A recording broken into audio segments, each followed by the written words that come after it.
ఈరోజు కథలో ఏం జరిగింది అనేది నేను సింపుల్గా షార్ట్కట్లో చెప్తాను. సో ఇలాంటి డైలీ అప్డేట్స్ కోసం సబ్స్క్రైబ్ చేసుకోండి. వల్లి ప్రెగ్నెంట్ కాదని తనకు తెలుస్తుంది కదా. ఇక డాక్టర్ని బ్రతిమలాడుతుంది. డాక్టర్ అయితే ఒక ఫేక్ రిపోర్ట్ ఇస్తుంది. ఇంకొకలా రిపోర్ట్ని వల్లికి ఇస్తుంది అనమాట. ఇదే లాస్ట్ హెల్ప్, ఇంకొకసారి నువ్వు కానీ మీ అమ్మ కానీ ఇక్కడికి వస్తే బాగుంటుందని డాక్టర్ వార్నింగ్ ఇస్తుంది.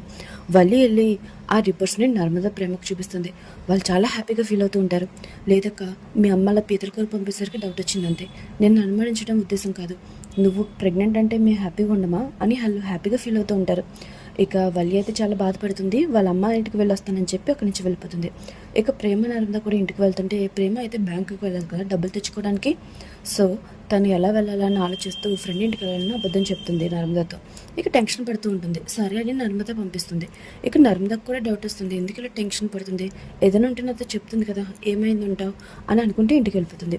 ఇక వల్లి అయితే ఇంటికి వెళ్తుంది కదా, వాళ్ళ అమ్మ వెంటనే హ్యాపీగా ఫీల్ అవుతుంది. రామ్మ ప్రెగ్నెంట్ కదా, అంతసేపు నిలబడకూడదని మళ్ళీ డ్రామా చేస్తూ ఉంటుంది. వల్లికి అయితే చాలా కోపం వస్తూ ఉంటుంది. ఇప్పుడు నాకు ఎన్నో నెల అని వల్లి అడుగుతుంది. ఇప్పుడు నీకు 3వ నెల కదా, డాక్టర్ చెప్పింది కదా అని వాళ్ళ అమ్మ అంటుంది. ఇక వల్లి వెంటనే వాళ్ళ అమ్మని చెంప మీద కొడుతుంది. అసలు ఏ తల్లనే ఇలా అబద్ధం చెప్తుందా, నేను ప్రెగ్నెంట్ అని తెలిసి చాలా హ్యాపీగా ఉన్నాను, అక్కడ ఇల్లంతా కూడా పండగలాగా సెలబ్రేట్ చేసుకుంటుంది, ఫంక్షన్ కూడా చేసేసారు, నువ్వేమో ఇలా అబద్ధం చెప్పా అని నా కాపురాన్ని పూర్తిగా కూల్చేసావని చాలా ఏడుస్తూ ఉంటుంది.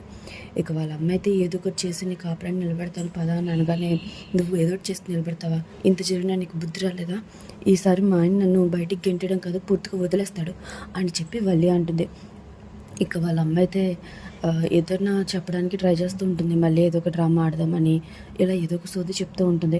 వల్లికి చాలా కోపం వచ్చి అక్కడ ఉన్న కర్రతో వాళ్ళ అమ్మని కొడుతూ ఉంటుంది. అది కాదు, కాస్త చెప్పేది విను, నేను చెప్పిన అబద్ధం నిజం చేస్తే ప్రాబ్లం ఉండదు కదా, ఏదో 1 నెల 2 నెలలు కొంచెం డిఫరెన్స్ వస్తుంది అంతే అని వాళ్ళ అమ్మ అంటుంది. ఇక వల్లి ఆలోచిస్తూ ఉంటుంది. ఇక తర్వాత ప్రేమ అయితే బ్యాంక్ వెళ్తుంది కదా, అక్కడికి వాళ్ళ అత్త వాళ్ళ నాన్న వచ్చేస్తారు. నీకు 2 లక్షలు అవసరం ఏంటి అని అడుగుతారు. తనకేదో అవసరం ఉందని ప్రేమ చెప్పడానికి ట్రై చేస్తుంది. అసలు నీకు 2 లక్షలు అవసరం ఏంటో, నిన్న అసలు బ్యాంకులో బంగారం ఎవరు పెట్టమన్నారో అన్నీ తెలుస్తాను అని చెప్పి వాళ్ళ అత్త బలవంతంగా ప్రేమను అక్కడి నుంచి లాక్కెళ్ళిపోతుంది. ఇక వల్లి అయితే చాలా బాధపడుతూ ఇంటికి వస్తూ ఉంటుంది. ఇంట్లో వాళ్ళందరూ కూడా రిపోర్ట్స్ చూస్తూ చాలా హ్యాపీగా ఫీల్ అవుతూ ఉంటారు. ఇక వల్లిని చూసి అందరూ కూడా హ్యాపీగా ఫీల్ అవుతుంటారు. వల్లి అయితే చాలా బాధగా లోపలికి వస్తూ ఉంటుంది. ఇక్కడితో ఈ రోజు ఎపిసోడ్కి అయితే కంప్లీట్ అవుతుంది. సో ఇలాంటి డైలీ అప్డేట్స్ కోసం తప్పకుండా